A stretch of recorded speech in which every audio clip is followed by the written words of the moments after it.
All right, man, we back. It's your boy CJ Goodfella Sports TV. Let's talk a little bit NFL. Let's talk about the Hopkins catch.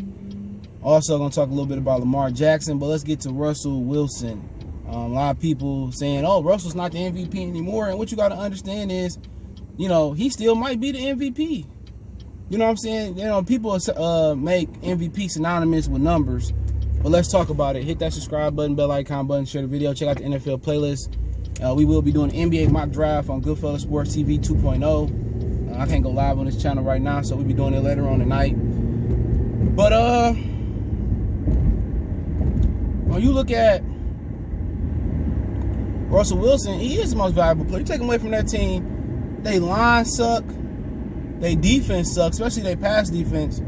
So really, they getting by simply off the strength of his ability. If he was a pocket quarterback, if he was Phillip Rivers, he'd be destroyed. He wouldn't even be able to make it this long. And that's a fact. All right? And he got to do so much. They didn't put a line around him. He don't have one first-round receiver around him. He don't have a first-round running back. So you're looking at a dude who's doing more with less. Look at this offensive line. I can't name one person over there that's in a prime. Look at the running backs. You know what I'm saying? They drafted Rashad Penny, I think, in the first round, but where he at? You won't hear no noise from him. So Russell, in my opinion, still the MVP. It ain't about numbers. Look at Patrick Mahomes, man. He throwing to Sammy Watkins. Wasn't he a top 5 pick? Tyreek Hill only dropped in the draft because he was in trouble. Travis Kelce, he got a first-round pick in Clyde Edwards-Helaire. His defense, he got everything better than Russell Wilson. You know what I'm saying? And, you know, Pete Carroll, they ain't done a good job in developing cornerbacks. Because that's where they're getting cooked. See, what you got to understand is this. When you got a defense, the defense is built from the front end to the back. You can have the greatest safeties in the world. Jamal Adams don't matter none. Neither do Quadrant. When you can't get pressure on the quarterback, you in trouble.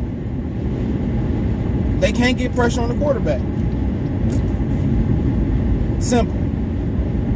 Therefore, their corners got to cover all day. It's just if Russell Wilson didn't exist on Seattle, and you say, hey, let's put Jared Goff there, he'd be in trouble. Jared Goff ain't worth the food stamp right now. He'd be in trouble. Out of all the NFC teams, I think Russell Wilson got the worst all-around help, not named Carson Wentz. Maybe right there with him. Russell is just that good. You know, DK Metcalf, he fell in the draft for a reason. Now team seeing what Arizona did and blitzing Russell Wilson, and now Wilson can't do nothing. The defense got to at least bail you out now and again. That defense ain't gonna never bail them out. And that's the problem. So to me, he's still the most valuable player in the league. Easily is still the most valuable player in the league. It just simply boiled down to he ain't got no help. They were never Super Bowl contenders. Never. They don't have a running back. Chris Carson always injured. And then you say, okay, they done a terrible job of putting people around him. Like, defensively, they ain't got no pass rushers. None. But hey, that is what it is, man. And that's unfortunate for Russell, but that's what happened when you get all that money. You know, Pete Carroll got that extension based off what? He not manufacturing no pressure. But let's move on. Let's talk about Lamar Jackson. Everybody's saying Lamar Jackson overrated. Once again, who's Lamar Jackson throwing the football to? Nope. Nobody can answer that question to me. Who he throwing the football to? Once again, you got a black quarterback with limited weapons.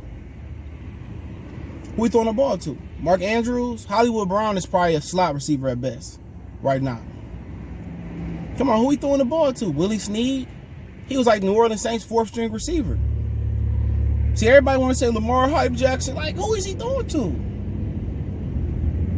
It's only so much you can do to throw to the tight end. They could bracket him.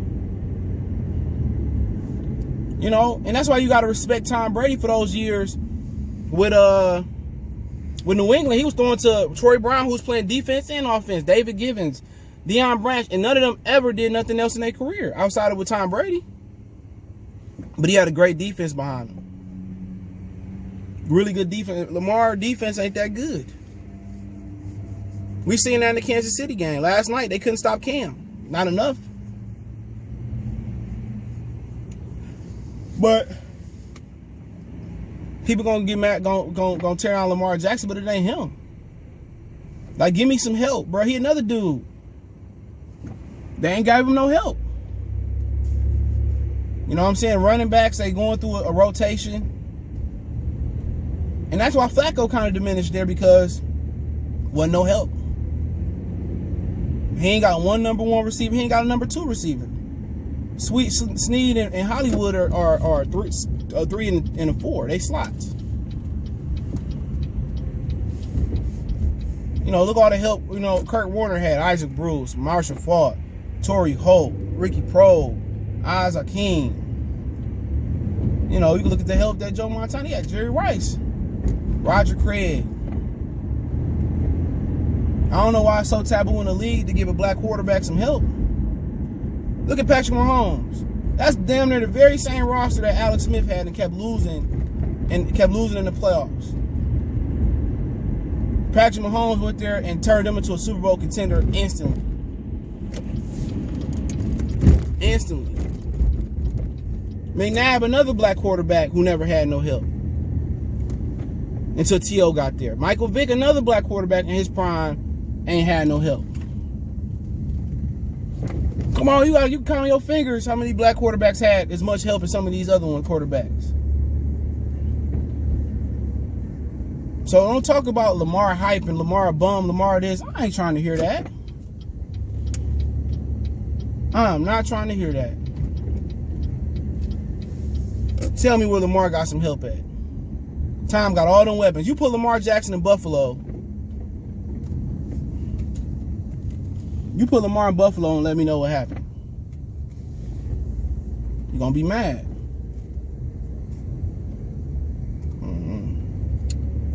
But we can move on. So DeAndre Hopkins had the catch of the year after Stephon Diggs. I mean, you had 3 catches of the year candidates in this game. You had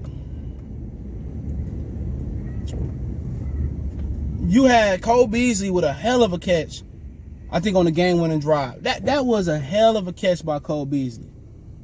Then you had Stephon Diggs on the 7 route, on the corner route, with a hell of a catch.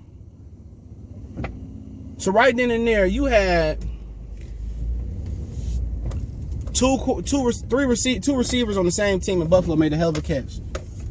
Then DeAndre Hopkins make a Megatron type of catch, but for the game winner. He jumped over 3 of them guys. For me, it was more about the catch than the throw. This is my opinion. But you got to have an arm to get it down there. And Hopkins just made an amazing play. And when you look at it, that's why Bill O'Brien's an idiot. And this is why Deshaun Watson and them regrets. They sat there and they got a whole bunch of 2 and 3 receivers, and Randall Cobb and Brandon Cooks, and Will Fuller.